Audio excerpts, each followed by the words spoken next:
হাত ব্যথা পেলে চোখ দিয়ে পানি ঝরে, আবার চোখ দিয়ে পানি ঝরলে হাত সেই পানি মুছে দেয়, ঠিক কিনা?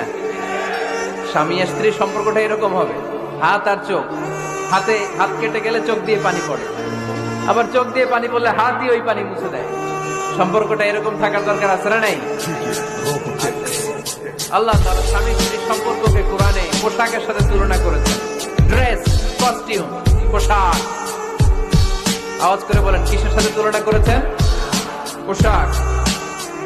কেন পোশাকের সাথে তুলনা করলেন? কারণ পোশাক মানুষের লজ্জাস্থানের হেফাজত করে। ইট কভারস আওয়ার প্রাইভেট। পোশাক, ড্রেস এন্ড কস্টিউম, এটা আমাদের লজ্জাস্থানকে ঢেকে রাখে, আমাদের ঈমান বাঁচায়।